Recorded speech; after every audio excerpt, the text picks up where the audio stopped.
Hello student, कैसे हैं आप? उम्मीद करता हूँ बहुत ही अच्छे होंगे। आज हम 10th क्लास के कुछ क्वेश्चन को देखने वाले हैं जो कि 2026 परीक्षा के लिए बहुत ही इंपॉर्टेंट हैं। तो इस वीडियो को जो बच्चे देख रहे हैं, वीडियो को लाइक कर लें, चैनल को सब्सक्राइब कर लें ताकि हमारी अच्छी अच्छी वीडियो आप तक पहुंचती रहें और 2026 का एग्जाम आपका बेहतरीन एग्जाम के साथ पास हो जाए। तो चलते हैं वीडियो की ओर, देखते हैं कि क्वेश्चन किस किस टाइप के हैं और अपने दोस्तों तक इस वीडियो को ज्यादा से ज्यादा शेयर करते रहें ताकि इस वीडियो से सब लुत्फ उठा सकें। चलते हैं क्वेश्चन की ओर। लिखा है पहला क्वेश्चन, बहुत ही इंपॉर्टेंट है। यदि दो संख्याओं का एचसीएफ x + 4 है जबकि संख्याएं 20 और 30 हैं तो x का मान ज्ञात कीजिए। ये सवाल बहुत देखने को मिलते हैं और ये 2026 परीक्षा के लिए काफी इंपोर्टेंट है। तो हम देखते हैं, दिया है कि क्वेश्चन में पहले में दिया है कि एचसीएफ दो संख्याओं का एचसीएफ है यानी कि x + 4 है। इक्वेशन 1 मान लेते हैं। संख्या कौन कौन सी है हम लिख लेते हैं। संख्या पहली है हमारे पास 20 और दूसरी है 30। इनका एचसीएफ, जब एचसीएफ दिया है तो दोनों का एचसीएफ निकालना है और इसी तरीके के क्वेश्चन में एलसीएम भी दे सकता है। तो एलसीएम, इन दोनों का एलसीएम निकाल के इसके सामने रखना है। तो ऐसा पहाड़ा जो दोनों को काट दे एक ही बार में, तो इसका एचसीएफ हो जाएगा यानी कि दोनों को काटने वाला बड़े से बड़ा पहाड़ा 10 है। 10 दूनी 20 और 10 तिया 30। तो यहाँ पर एलसीएम क्या हो गया 10। इन दोनों का एलसीएम यहाँ रख देंगे। 10 बराबर क्या हो जाएगा x + 4 और 4 इधर को आके कट जाएगा। तो हमारा आंसर क्या आ जाएगा, हमारा आंसर 6 आ जाएगा। x का मान कितना आ गया है वही पूछा है इसमें, तो x का मान 6 आ गया है। चलते हैं दूसरे क्वेश्चन की ओर। दूसरा क्वेश्चन है, यह सिद्ध कीजिए कि √3 एक अपरिमेय संख्या है। तो √3 जो है, माना √3 मान लेते हैं, माना √3 a/b के बराबर है। एक परिमेय संख्या है। क्या है? एक परिमेय संख्या है। ठीक है। और यहाँ पर क्या है, यहाँ पर a, b कैसे हैं? उभयनिष्ठ संख्या है। उभयनिष्ठ गुणनखंड नहीं रखती हैं। उभयनिष्ठ गुणनखंड नहीं रखती हैं। इसलिए यहाँ पर a/b बराबर क्या होगा? a/b एक परिमेय संख्या है। परिमेय संख्या है। जबकि √3 समीकरण 1 मान लेते हैं इसे। जबकि √3 एक अपरिमेय संख्या है। तो भाई समीकरण 1 से यह स्पष्ट होता है, यह स्पष्ट होता है। क्या होता है कि क्या स्पष्ट हो गया? यहाँ से समीकरण 1 से यह स्पष्ट हो गया है कि अपरिमेय संख्या परिमेय संख्या के बराबर दिखाई है, जबकि ऐसा नहीं है। स्पष्ट ये हो गया है कि √3 एक अपरिमेय संख्या है। अपरिमेय संख्या है। ठीक है, यह स्पष्ट होता है क्योंकि अपरिमेय संख्या परिमेय संख्या के बराबर नहीं हो सकती है। ठीक है, तो आपका ये दूसरा क्वेश्चन भी बहुत अच्छे से क्लियर हो गया। चलते हैं तीसरे क्वेश्चन की ओर। जो तीसरा क्वेश्चन दिखाता है, ये काफी आता है, 4 नंबर में क्वेश्चन आता है ये वाला। अब हम तीसरे क्वेश्चन की ओर चलते हैं। ये क्वेश्चन इस तरीके का, यदि x² - 6x के बराबर 0 हो तो इसमें k का मान बताइए। अगर किसी समीकरण में k का मान निकालने आ जाए तो उसमें क्या करना है हमें? k का मान निकालने अगर आ जाता है तो ऐसे क्वेश्चनों में बहुत अच्छी तरीके से आंसर आ जाता है। जैसे कोई भी समीकरण दे रखी हो, उस समीकरण को लिख लो। क्या दे रखा है? x² - k 6x + k बराबर 0। ये समीकरण 1 है। तो k का मान पूछा है तो समीकरण 1 की तुलना करेंगे हम। तुलना किससे करेंगे? यानी कि ax² + bx + c बराबर 0 से। यानी कि यहाँ पर a b c की वैल्यू निकालनी होती है पहले। तो यहाँ पर x² की गुणा में यहाँ तो a है, x² की गुणा में यहाँ x² की गुणा में कुछ नहीं है तो 1 मान लेंगे। यहाँ पे x की गुणा में क्या है? b है और यहाँ पर x की गुणा में क्या दिखाई दे रहा है? -6। तो b बराबर हो जाएगा -6। c बराबर यहाँ पर आपको क्या दिखाई दे रहा है? c दे रखा है और यहाँ पर क्या दे रखा है? c बराबर सीधा सीधा k। तो अब k की वैल्यू चाहिए तो फॉर्मूला ये वाला यूज करेंगे जो विविधकर का होता है, b² - 4ac बराबर 0। इससे हमारा आंसर आ जाएगा। यानी कि हम b की जगह क्या रख देते हैं? 6 रख देते हैं। 6 का स्क्वायर और 4 गुणा a का मान कितना है? 1 और c का मान कितना है? यहाँ पर k है बराबर 0। 6 के स्क्वायर का मतलब होता है 36। 4 × 4 क्या हो जाएगा? और बराबर 0। जब 4 के उधर को चला जाएगा तो ये प्लस का हो जाएगा 4 के, और 4 बटे में आ जाएगा इसके, तो 4 बटे में आते ही के अकेला हो जाएगा, और 4 नम 36। यहाँ पर के की वैल्यू कितनी आ गई है, 9 आ गई है, जो कि बहुत ही अच्छा आंसर आया है। ये हमारे 3 क्वेश्चन बहुत ही इजी तरीके से क्लियर हो चुके हैं। हम चलते हैं चौथे क्वेश्चन की ओर। चौथे क्वेश्चन में दिया है, इसमें ये समीकरण x माइनस 2y बराबर 3 फिर तथा है x माइनस y बराबर 2 हो तो x y का मान ज्ञात कीजिए। x y का मान 3 विधियों से ज्ञात किया जाता है, लेकिन यहाँ पर सबसे ये नहीं लिखा है कि कौन सी विधि से तुम्हें x और y का मान निकालना है। ये कि सिलेबस में सिखाया जाता है, हम सिलेबस बाद में चालू करेंगे। आप फिलहाल इंपोर्टेंट क्वेश्चनों को देखने वाले हैं। बस ये देख रहे हैं कि यहाँ पर विधि का कोई सा भी नाम नहीं है। विधि इसमें 3 आती हैं, प्रतिस्थापन विधि है, विलोपन विधि है और वर्ग गुणन विधि है। तो यहाँ पर कोई सी भी विधि का नाम नहीं है, किसी भी मेथड से हम कर सकते हैं। तो हम इसे विलोपन विधि से नहीं करेंगे, इसको हम विलोपन से भी बहुत आसानी से कर सकते हैं। वैसे तो चौथा क्वेश्चन का आंसर चल रहा है, जो लिखा है x माइनस 2y बराबर 3 और दूसरी समीकरण दी है हमारी x माइनस y बराबर 2। तो ये समीकरण 1 है और ये समीकरण 2 है। तो हम इसको कैसे करेंगे, विलोपन से कर लेते हैं। विलोपन, विलोपन में क्या एलिमिनेशन मेथड कहलाता है, विलोपन विधि।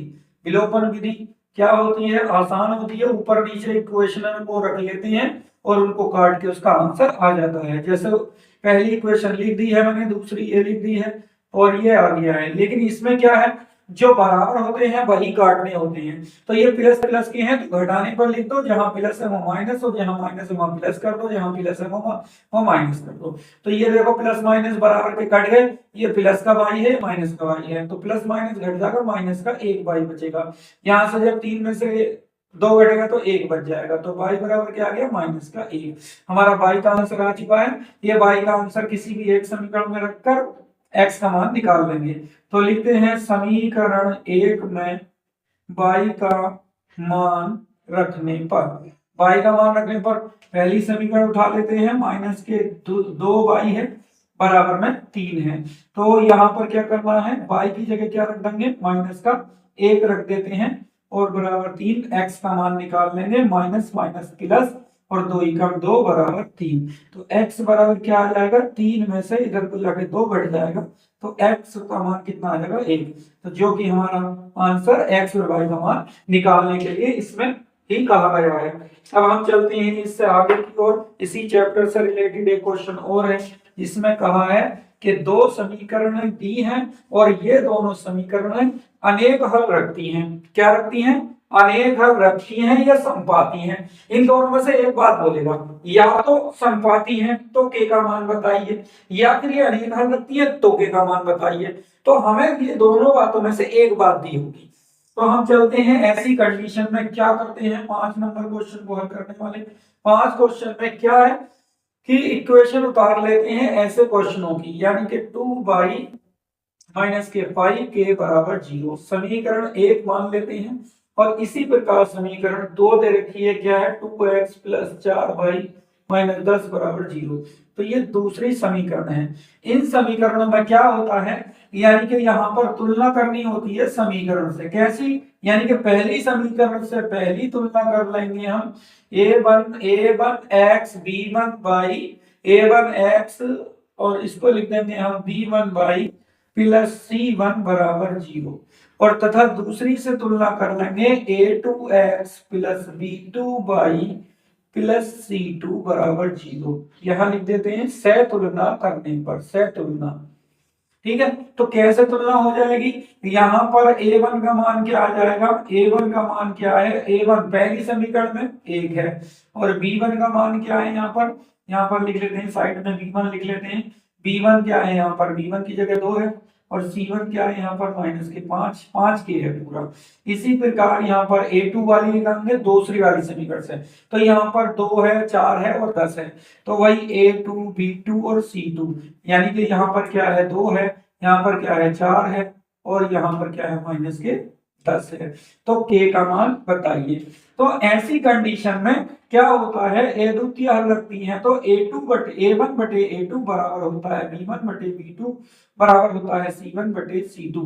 यानी कि जब वो क्या होती है, समपाती होती हैं, तो ये वाला ये रेखाओं का समीकरण लिया जाता है संपाति के लिए। तो ऐसी कंडीशन में a1 का मान क्या है 1, a2 का मान क्या है 2, यानी कि यहाँ पर 2 रख देंगे बराबर b1 का मान क्या है 2 और इसका मान क्या है यहाँ पर 4 और बराबर c1 का मान क्या है -5 के और इसका मान क्या है यहाँ पर -10। तो माइनस से माइनस काट देंगे और 2 एकम 2 और 2 दूनी 4। तो ये वाली साइड या तो इसके बराबर ले लो या ये वाली साइड ले लो, दोनों इक्वल है। तो हम ले लेते हैं 5 एकम 5 और 5 दूनी 10, यानी कि हम इस तरीके से 1/2 और k/2 को लेकर आरटीसी गुणा कर देंगे, k का मान गुणा करेंगे 2 एकम 2 के बराबर हो जाएगा 2 एकम 2। तो k बराबर क्या आ जाएगा 2/2 बराबर 2 एकम 2। तो k बराबर क्या आ जाएगा 1 आंसर हो जाएगा। संपाति के लिए k बराबर क्या होगा 1 आंसर होगा। चलते हैं इससे अगला क्वेश्चन हमारा 6 नंबर का है, जो कि अगले चैप्टर से लिया गया है, जो समांतर श्रेणी वाला चैप्टर है और बहुत ही अच्छा चैप्टर लिखा है। यदि किसी एपी का प्रथम पद, तो कोई एपी सीरीज होती है, एपी मतलब अर्थमेटिकल प्रोग्रेस यानी कि समांतर श्रेणी, इसको हिंदी में कहते हैं समांतर श्रेणी। समांतर श्रेणी का प्रथम पद क्या होता है भैया, प्रथम पद दिया है उसने 2 और उसका सार्वांतर क्या होता है, सार्वांतर मतलब d, उसका अंतर दिया है 6। फिर पूछा है इसी क्वेश्चन में कहा है सार्वांतर 6 है तो इसका 30वां पद बताओ। तो कोई सा भी पद निकालना हो तो फॉर्मूला होता है an व पद बराबर, यानी कि an व पद बराबर पहला पद प्लस n-1 इंटू डी, यानी कि ये होता है 30वां पद। तो इसमें पूछा कौन सा भाई, यहाँ पर ये nवां पद है, हमसे पूछा कौन सा है, इसमें लिखा गया है 30वां पद। तो 30वां पद यानी कि a 30 कर देंगे व पद, यानी कि a का मान कितना है 2 रख देंगे, कोई टेंशन नहीं है इसमें बिल्कुल भी। यहाँ पर हम क्या रख देंगे 30वां है क्या 32 है, यहाँ पर 32 होना चाहिए था, 32वां पद हो जाए। तो यहाँ 32 ही लिख देते हैं 32वां पद। तो यहाँ हम 32 रख देंगे n की जगह, यहाँ 32 है तो यहाँ भी 32 ही और -1 और d का मान कितना है 6 रख देंगे। तो ये आंसर आ जाएगा हमारा 2 प्लस 32 में से 1 घटाएंगे तो क्या आएगा 31 आ जाएगा और गुणा में 6। तो इनकी गुणा कर लेते हैं 2 प्लस 6 एकम 6 और 6 दिया 18। और जैसे ही भाई इसमें 186 में 2 जोड़ेंगे तो 188 आंसर हो जाएगा, यानी कि हमारा एपी सीरीज का 32वां पद 188 होगा, जो कि इसमें आंसर पूछा है 188, इसका आंसर आया 32वां पद होगा। तो अब चलते हैं इससे नीचे की ओर, ये लिखा है यदि किसी एपी का nवां पद ये है। अब इसमें पहले ही दिया है, क्वेश्चन नंबर हमारा 7 है, 7वां क्वेश्चन है हमारा, दिया है एपी का nवां पद, यानी कि एपी का nवां पद दिया है उसने a की power 3 minus a square plus 2 ये दिया है। तो पूछा है उसी एपी का nवां पद ये है तो 32वां पद क्या होगा इसकी कंडीशन से। तो 32वां पद कोई दिक्कत नहीं है, 32वां पद में n की जगह 32 रख देंगे, बात खत्म, यानी कि 32 का स्क्वायर प्लस 2। तो 32 का स्क्वायर यानी कि 32 की गुणा 32 से कर दो, 2 पावर है तो 32 की गुणा जैसे 32 से करेंगे 2 दूनी 4 और 2 दिया 6, फिर गुणा कर दो 3 दूनी 6 और 3 दिया 9। तो 32 की गुणा 32 से हो गई 6 6 12 8 से लगाए 1024, यानी कि यहाँ पर 1024 आ गया 32 से 32 की गुणा करके और इन दोनों को जोड़ देंगे तो हो जाएगा 1026। ये हमारा आंसर हो जाएगा, जो कि समांतर सेट से लिए गए क्वेश्चन है, इंपोर्टेंट क्वेश्चन है जो 2026 के लिए बहुत ही इंपोर्टेंट रहने वाले हैं, जो कि अभी 18 तारीख को एग्जाम होने वाला है, उसी के लिए इंपोर्टेंट वीडियो बनाई गई है। तो ज्यादा से ज्यादा बच्चों को शेयर करें अपने साथियों को, ताकि इस वीडियो से काफी फायदा उठा सकें। हम चलते हैं इससे अगला क्वेश्चन, an बराबर दे रखा है, जब क्वेश्चन में डायरेक्ट ही an दे रखा हो, 8वां क्वेश्चन है, जबकि दे रखा है an बराबर दे रखा है, उसमें an बराबर दे रखा है n की पावर 3 प्लस 2 इस तरीके से दे रखा है, तो a4 माइनस a5 का मान क्या होगा। बहुत अच्छा क्वेश्चन है, काफी कंफ्यूजन वाला है। तो पूछा है तो भाई क्या बताना है, तो बताइए a4 माइनस a5 बराबर क्या होगा। तो हमें पहले a4 निकालना है, इसके लिए फिर A5 निकालना है और दोनों को घटा देना है। तो हम क्या करते हैं, A4 का मतलब हो जाएगा n की जगह 4 रख देते हैं, यानी कि 4 रख देंगे यहाँ भी, तो ये A4 आ जाएगा। इस तरीके से A4 की वैल्यू हमें मिल जाएगी। 4 की गुणा 3 बार करेंगे क्या आ जाएगा, 64 प्लस 2 बराबर कितना आ जाएगा, 66 आ जाएगा। इसी प्रकार A5 निकाल लेते हैं, यहीं पर रखकर 5 की मल्टीप्लाई 3 बार करेंगे तो कितना आएगा भाई, 125 आ जाएगा। और 125 में जब 2 जोड़ेंगे तो 127 आ जाएगा। तो फिर कहा है उसने A4 में से A5 को घटा दो। तो A4 का मान हमारे पास क्या है, A4 का मान आया है हमारे पास 66, और 66 में से 127 को घटाना है। तो वही माइनस के ज्यादा हैं तो माइनस का ही आंसर आएगा। यानी कि 7 में से 1 गया, 6 गया तो 1 आएगा, और 12 में से 6 जाएगा तो 6 आएगा। ये हमारा आंसर इसका आ जाएगा। किसका आंसर क्या मिलेगा हमें, यानी कि माइनस के 61 आंसर मिलेगा। इससे अगला क्वेश्चन देखते हैं। इससे अगला क्वेश्चन क्या है हमारा, अगला आखिरी से पहला क्वेश्चन है जो कि ये हो चुका है। 9वां क्वेश्चन देखते हैं। बहुत ही बेहतरीन क्वेश्चन है, इससे अगले चैप्टर से लिया गया है। त्रिभुज वाले के दो त्रिभुज के क्षेत्रफल का अनुपात दे रखा है। अगर हमें ऐसे दो त्रिभुज के क्षेत्रफल का अनुपात है तो हम क्षेत्रफल का अनुपात लेते हैं A1 बटे A2। दो त्रिभुज का क्षेत्रफल का अनुपात है। 9वां क्वेश्चन है, बहुत अच्छा है, शॉर्ट फॉर्म कर रहे हैं। तो ये है, और इसकी साइड कोई भी हो, जैसे मान लो इसकी भुजा है और इसकी भुजा ये हो गई, तो ये फॉर्मूला एक फिर होती है त्रिभुज की, जो कहलाती है कि पहले त्रिभुज का अनुपात बटे दूसरे त्रिभुज का अनुपात बराबर होता है उनकी संगत भुजाओं के स्क्वायर के। और इसी से लिख देते हैं कि उनकी ऊंचाइयों के संगत के भी स्क्वायर के बराबर होता है। तो ये दोनों तरीके से फॉर्मूला काम कर जाता है। इससे हमारे दोनों क्वेश्चनों का आंसर आ जाएगा। तो यहाँ पर क्षेत्रफल दिया है पहले त्रिभुज का 9 और दूसरे त्रिभुज का दिया है 25। तो यहाँ पर रख देते हैं और फिर बराबर ले लेते हैं उनकी भुजाओं का संगत का अनुपात ज्ञात कीजिए। यानी कि उनकी भुजाओं का अनुपात क्या होगा, तो भुजा हमारी x बटे बाई है, ये स्क्वायर जैसे ही इधर को आएगा तो अंडरूट बन जाएगा और बराबर यहाँ रह जाएगा x बटे बाई। तो 3 का वर्ग होता है 9 और 25 5 का होता है। तो भुजा का अनुपात क्या आ गया, कितना आसान क्वेश्चन है। यानी कि यहाँ पर x अनुपात बाई बराबर आ गया, x का अनुपात कितना है 3 और बाई का अनुपात कितना दिख रहा है 5। तो भुजाओं का अनुपात होगा 3 अनुपात 5, जो कि बहुत ही अच्छा क्वेश्चन है और बहुत अच्छा आंसर आया है। अब हम चलते हैं इस वीडियो के आखिरी क्वेश्चन की ओर, जो कि इस वीडियो का बहुत ही लेटेस्ट क्वेश्चन है और ये क्वेश्चन काफी देखने को मिलते हैं बहुत ज्यादा। चलते हैं। यदि दो त्रिभुजों की संगत भुजाओं का अनुपात 5 और 7 है। अब दिया है संगत भुजाओं का अनुपात, जो कि हमारा 10वां क्वेश्चन है। इसका संगत भुजा का अनुपात दिया है, संगत भुजा का अनुपात, भुजा का अनुपात, यानी कि संगत भुजा का अनुपात जो कि ये होता है, वो दिया है हमारा x अनुपात y बराबर कितना 5 अनुपात 7। यानी कि हमारा कितना अनुपात है, 5 अनुपात 7 दिया है। फिर उसके नीचे कहा तो इनके क्षेत्रफल का अनुपात बताइए। यानी कि इसी में लिख देते हैं, तो इनके क्षेत्रफल का अनुपात यानी कि A1 अनुपात A2 का अनुपात, A1 का अनुपात और A2 का अनुपात क्या होगा। तो हमें दिखा फॉर्मूला क्या दिख रहा है, वही फॉर्मूला फिट कर देंगे सीधा सीधा। यानी कि क्या कि A1 बटे A2 बराबर होता है संगत भुजाओं का अनुपात का भी वर्ग। तो भैया क्षेत्रफल का अनुपात क्या होगा, x का मान क्या हो गया हमारा 5 और y का मान क्या हो गया 7। कितना आसान क्वेश्चन है, इसको स्क्वायर कर देते हैं। तो ये हो जाएगा 5 का स्क्वायर 5 पंजे 25, 7 का स्क्वायर 7 सत्ते 49। तो क्षेत्रफल का अनुपात कितना हो गया 25 अनुपात 49 हो चुका है। ये हमारे आंसर क्लियर हो चुके हैं। उम्मीद करते हैं कि ये वीडियो आपको बहुत ही शानदार लगी होगी और आपको अच्छी लगी है तो अपने दोस्तों तक दूर दूर तक इसे पहुंचाएं, लाइक करें और इसे शेयर करें ज्यादा से ज्यादा, ताकि इस वीडियो से बच्चे काफी अपने मतलब मैथ की प्रॉब्लम को सोल्व कर सकें। थैंक यू, धन्यवाद।